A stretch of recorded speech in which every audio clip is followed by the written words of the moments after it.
e quão inescrutáveis os seus caminhos. Quem, pois, conheceu a morte do Senhor?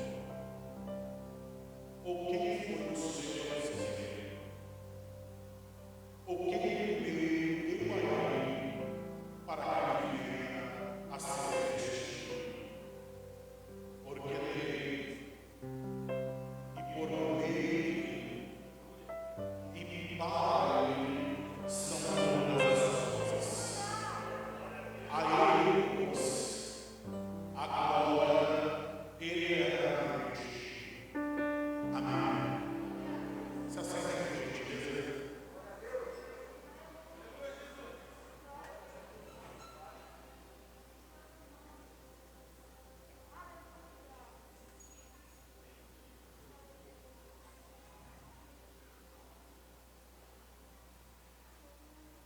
A sessão de textos que nós acabamos de ler é conhecido como a doxologia de Paulo. E eu quero, juntamente com os irmãos, analisar à luz do texto o caráter da doxologia paulina e entender o que é doxologia, bem como compreender no que consiste a doxologia de Paulo. O termo doxologia é a junção de dois verbos gregos, doxa e logos. O verbo doxa significa louvor, honra e glória. Por sua vez, o verbo logos significa palavra. Doxologia, logo, é algo que é dito a alguém, a alguma circunstância ou algum estado.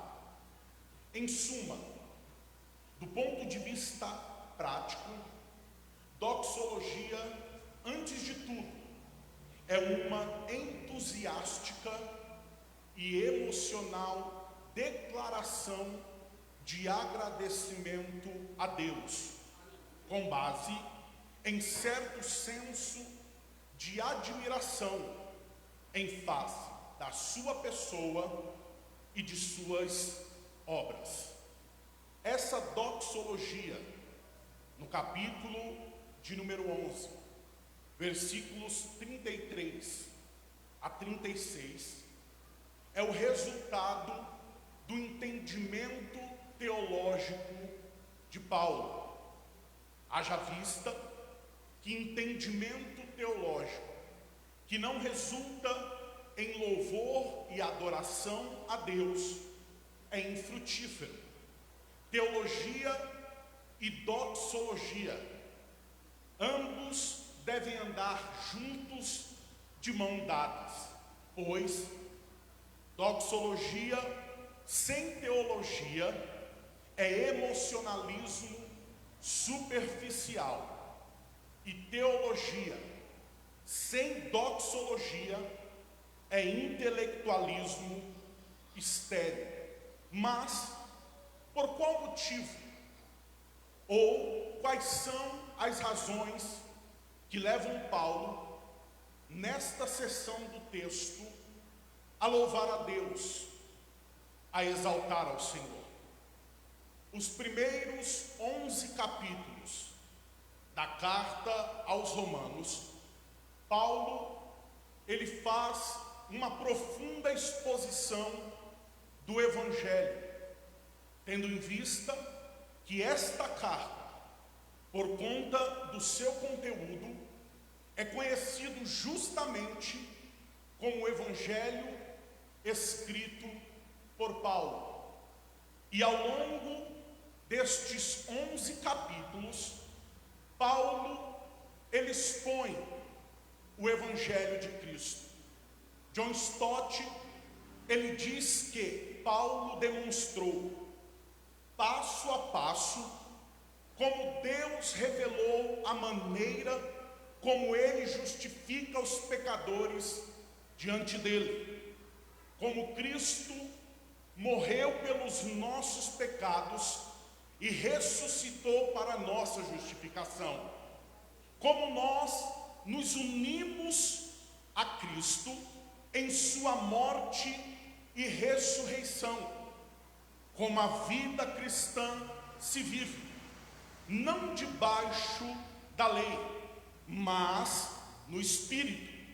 E como Deus pretende incorporar a plenitude de Israel e a dos gentios no seio de sua nova comunidade. Ele integra tempo e eternidade, história e escatologia, justificação, santificação e glorificação. Então Paulo, após recapitular o projeto salvífico de Deus ao longo da história, nos primeiros 11 capítulos, ele irrompe em louvor e adoração a Deus. O interessante é que Frederick Godet, ele ilustra essa verdade da seguinte forma. Ele diz que é como se Paulo estivesse como um viajante que atingiu o pico de uma íngreme escalada. Após chegar no topo, Paulo se volta e contempla. As profundezas estão aos seus pés, iluminadas por onda de luz, e em toda a extensão à sua volta, os seus olhos divisam um horizonte imenso. É como se após Paulo percorrer estes 11 capítulos, ele chega no cume de uma alta montanha, e então ele se volta e começa a contemplar todas as maravilhas que estão ao alcance da sua visão. Aqui encontra-se a ilustração pelo motivo que leva Paulo a louvar a Deus nestes 4 versículos. Paulo, ao completar o capítulo de número 11, ele chega no alto da montanha e ele se volta, e então ele começa a ver todo o plano salvífico de Deus para o homem, e começa a se alegrar com isso.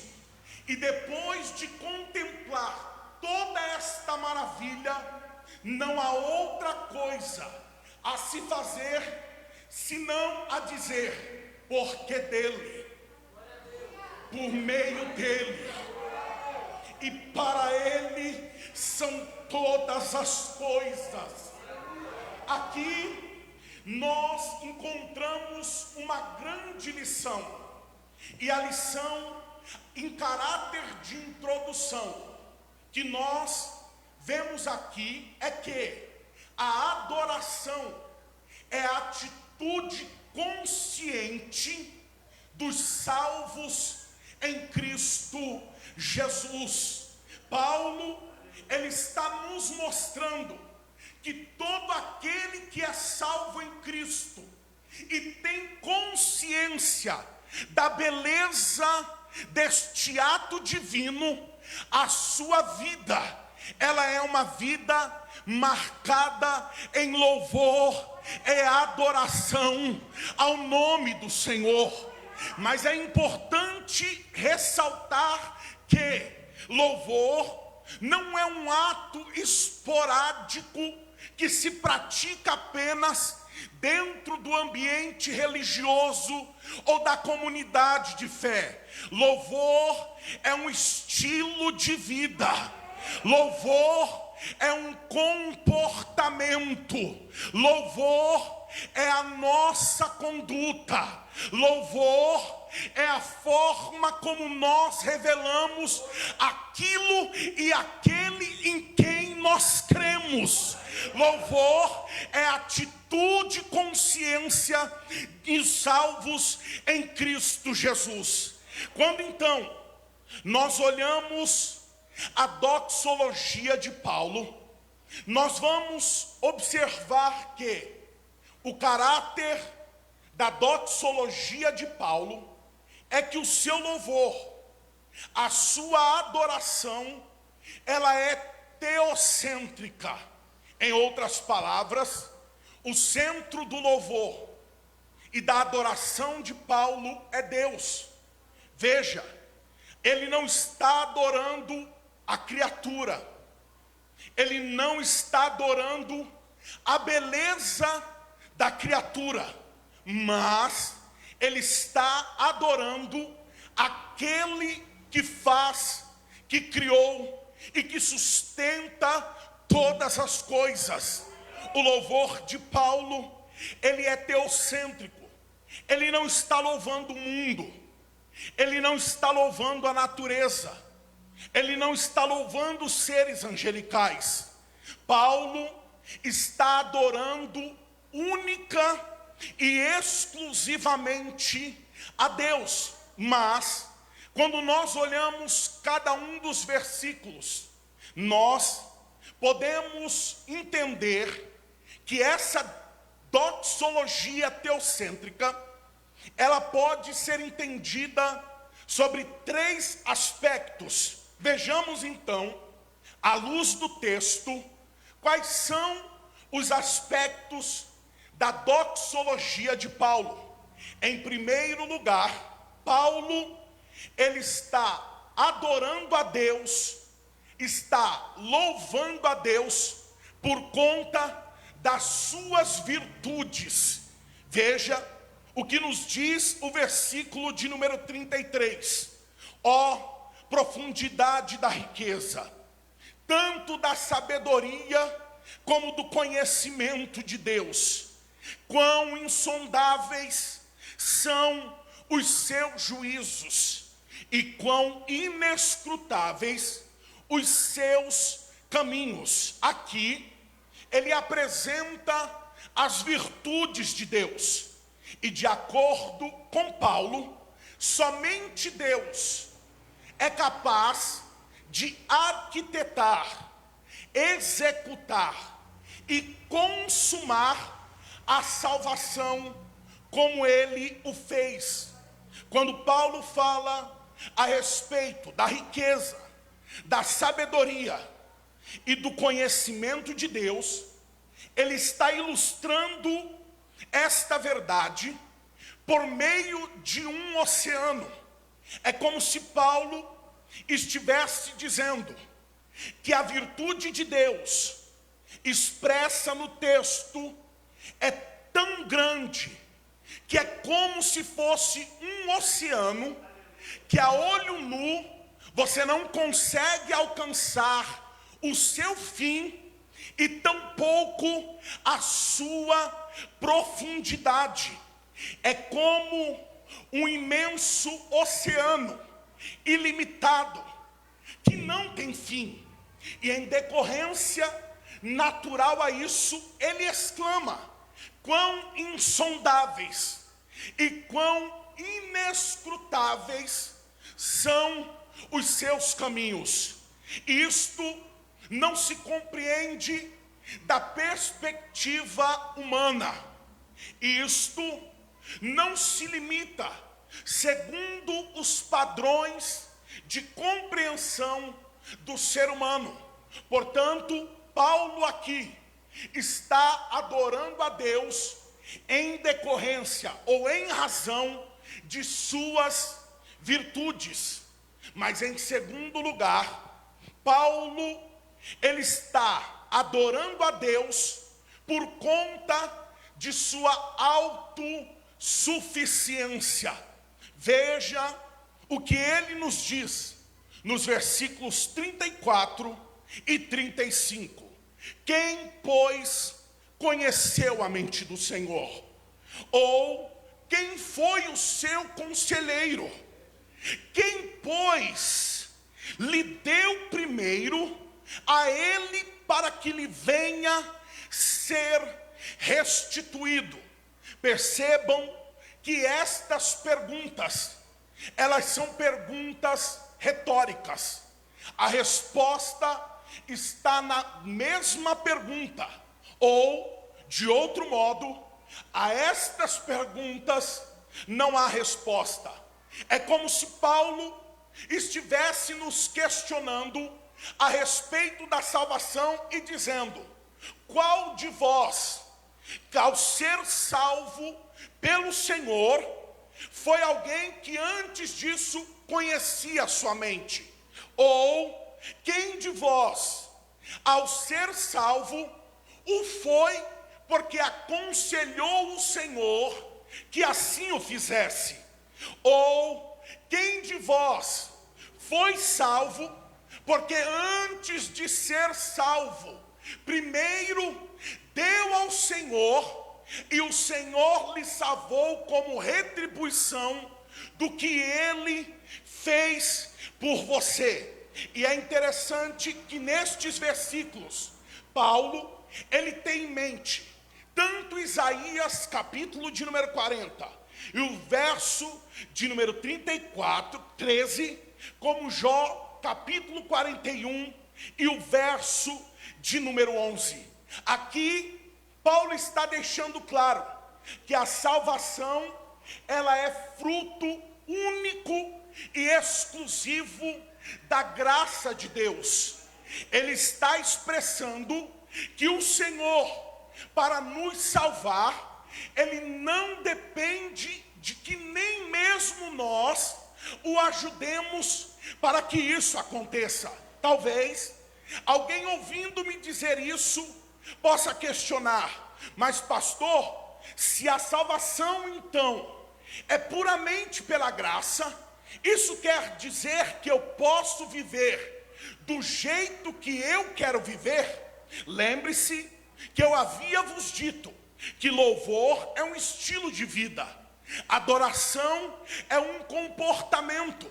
Mas ampliando o entendimento para responder a essa pergunta, Pedro, na primeira epístola, no capítulo de número 1, ele vai tratar que a santificação, ela é a evidência salvífica, ou seja, aquilo que evidencia que nós fomos salvos em Cristo Jesus, é a vida que nós vivemos, é a forma como nós vivemos. Há uma ilustração de Paulo que eu acho perfeita para a compreensão dessa verdade. No capítulo de número 6 da mesma carta aos Romanos, no versículo de número 11, Paulo assim diz: não reine, assim também vós considerai-vos mortos para o pecado, mas vivos para Deus em Cristo Jesus. A ideia que Paulo tinha em mente ao dizer estas palavras é que todo cristão que foi salvo em Cristo Jesus, ele anda com um atestado de óbito no bolso. Todo cristão que foi salvo em Cristo Jesus, ele anda com um atestado de óbito no bolso.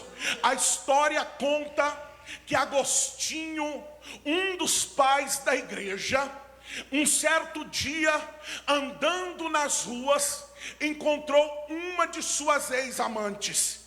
E Agostinho, antes da sua conversão a Cristo, viveu uma vida promíscua. Mas, andando pela cidade, após a sua conversão, ao encontrar uma de suas ex-amantes, ao vê-lo, ela começou a gritar: Agostinho, Agostinho. Ele, ao ouvi-la e vê-la, ele respondeu a ela: eu sei que você é você, mas eu já não sou mais eu. Isso Isso é o atestado de óbito que o cristão anda no bolso. É Deus quem nos salva. É mérito de Deus nos salvar, mas a salvação se comprova no estilo de vida que nós levamos. Não adianta cantar Jesus me salvou, não adianta cantar Jesus morreu na cruz por mim e não viver uma vida que coadune com essa verdade. O seu louvor deve vir do coração, o seu louvor deve expressar a verdade da sua vida. Cante que Jesus te salvou aqui, mas viva como salvo lá fora. Cante que Jesus morreu na cruz por ti, mas demonstre na sua vida que Ele morreu na cruz para te salvar. Aleluia, aleluia, aleluia. Em terceiro lugar, Paulo, ele adora a Deus acerca da sua soberania. No versículo de número 36, ele diz: porque dele, e por meio dele, e para ele, são todas as coisas. A ele, pois, a glória eternamente. Amém. Aqui Paulo está adorando a Deus por conta da sua soberania. Ele está mostrando que quem tem o controle absoluto em suas mãos é o Senhor. Ele é o supremo governante do universo. Ele é a fonte, o realizador e o alvo da nossa salvação. Nada, absolutamente nada, foge ao domínio e ao controle do Senhor. Nas palavras do pastor Hernandes Dias Lopes, é ele quem tem as rédeas da história, da minha e da sua vida, firmes e segura nas mãos dele. Lá em Apocalipse de número 4, como já preguei aqui outra feita, quando João contempla a sala do trono, ele vê que o trono não está desocupado. E quando ele descreve quem está no trono, ele está apontando para Deus, o nosso Senhor, para Deus, o nosso Pai, porque o trono não está vazio, é Ele quem está sentado no trono. Daquela sala é Ele quem governa todas as coisas. Daquela sala Ele domina todas as coisas. A pandemia não é sinal de que Deus perdeu o controle. Ele é Senhor do tempo, Ele é Senhor da vida, Ele é Senhor da morte, Ele é Senhor da pandemia. Ele é Deus, Ele é Deus, Ele é Deus, Ele é Deus.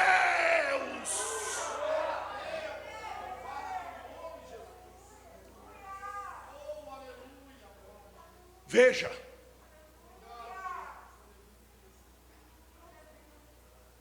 a doxologia de Paulo, ela é teocêntrica. E aqui Paulo apresenta três verdades a respeito de Deus. Ele apresenta e adora a Deus por meio de três aspectos: a virtude de Deus, a autossuficiência de Deus e a soberania de Deus. Mas quando nós então entendemos estas verdades, aqui há duas lições pedagógicas. O louvor de Paulo, ele é pedagógico. Ele nos ensina. ele nos transmite lições. E eu gostaria de observar com vocês estas duas lições, estes dois ensinamentos que nós podemos extrair da doxologia de Paulo. Em primeiro lugar, Paulo, por meio de sua doxologia, ele nos ensina que o nosso louvor e a nossa adoração a Deus deve ser a expressão do nosso amor por quem Ele é, e não pelo que Ele pode fazer. J. Oswald Sanders, ele diz que a adoração é a contemplação extasiada de Deus, da forma como Ele se revelou em Cristo e em sua palavra. O nosso louvor, ele deve ser a expressão do nosso amor por Deus. Devemos adorá-lo como expressão, como fato do nosso amor por Ele. Se Deus não está entronizado em nossa canção,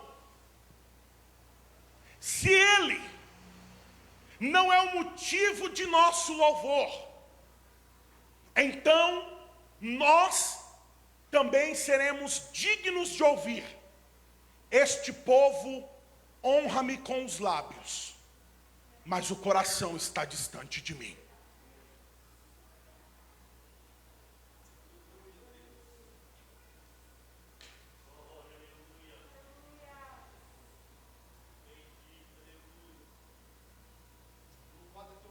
A segunda lição que nós podemos extrair da doxologia de Paulo é que o nosso louvor e a nossa adoração a Deus deve ser a manifestação de nossa gratidão pelo que Ele fez por nós na cruz. Oswald Milligan, ele ilustra, ele expressa essa verdade, dizendo que a adoração é dar ao Senhor a glória que lhe é devida, como resposta ao que Ele nos revelou e fez em seu Filho Jesus Cristo.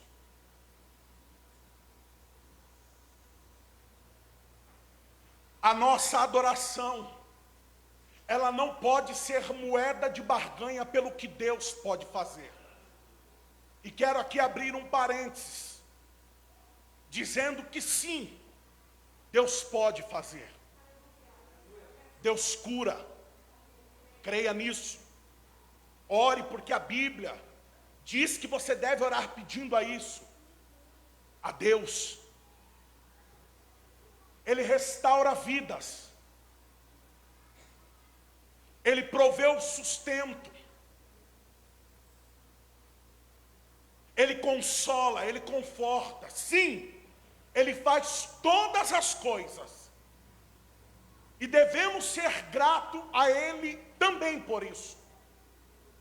Mas a essência do nosso louvor, da nossa adoração, deve ser pelo que Ele fez por nós na cruz.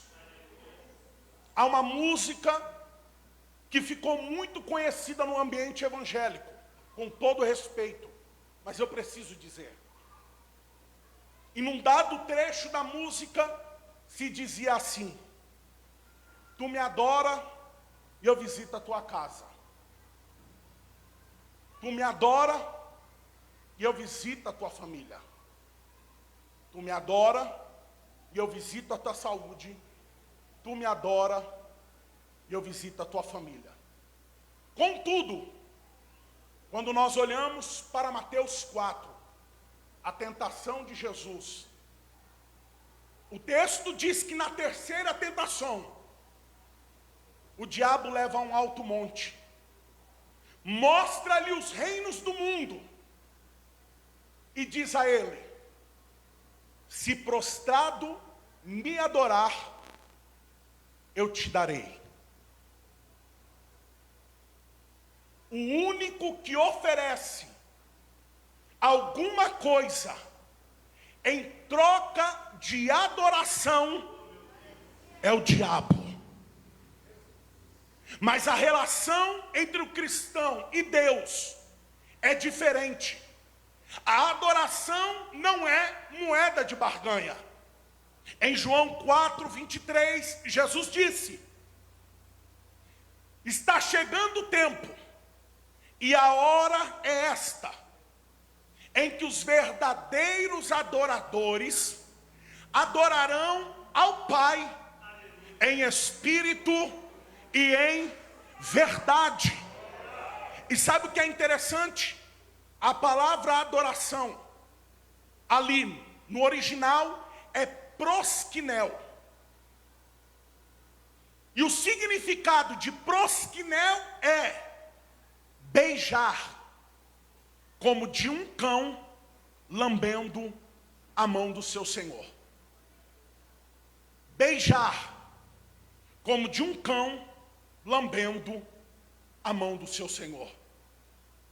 À primeira vista parece chocante a definição desse termo original. Mas eu propus a entender a ideia. E percebi que todo aquele que tem um cachorro como animal de estimação, ao passar o dia fora de casa, quando ele chega em casa, o seu animal começa, por instinto, a pular, a correr e a abanar o seu rabinho.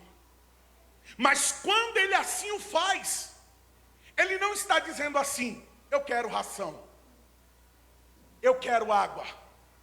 Mas quando o seu dono chega, ele começa a pular, a correr e a abanar o rabinho. Ele está dizendo assim: eu estou feliz de estar na sua presença.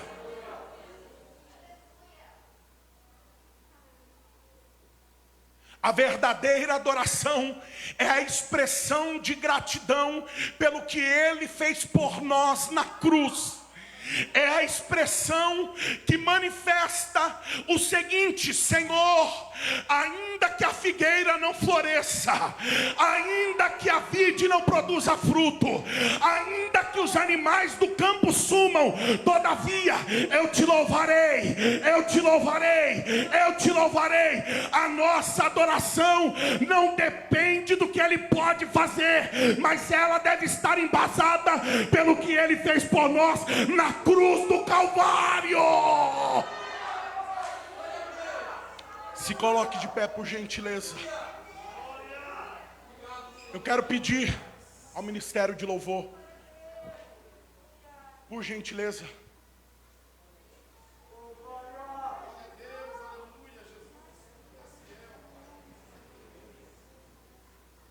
Nós vamos todos adorar a Deus.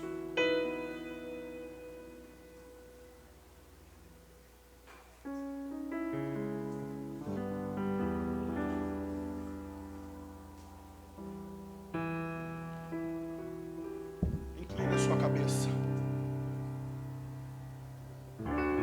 Deus, graças nós te damos. Sua palavra foi pregada, Senhor.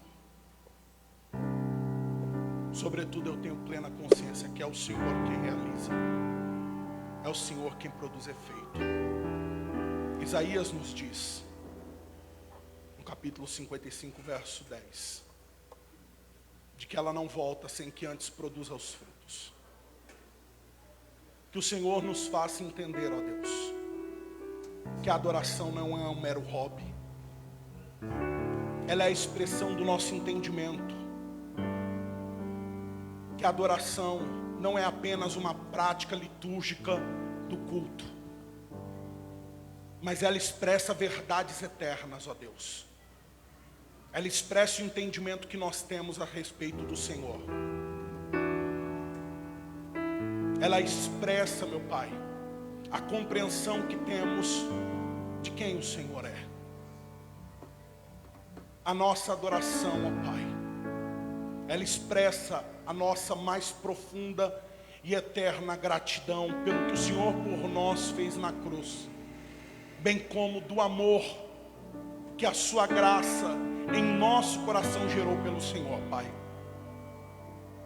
Que o Senhor então estabeleça essas verdades em nossos corações, ó Pai. E que a partir de hoje, a nossa adoração, que é o estilo de vida que vivemos, extra ambiente litúrgico religioso, possa expressar essa verdade. Em nome de Jesus.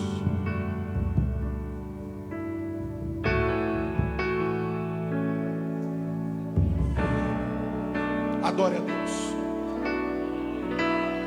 Porque dele juízo dos seus caminhos. A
ele sempre amei.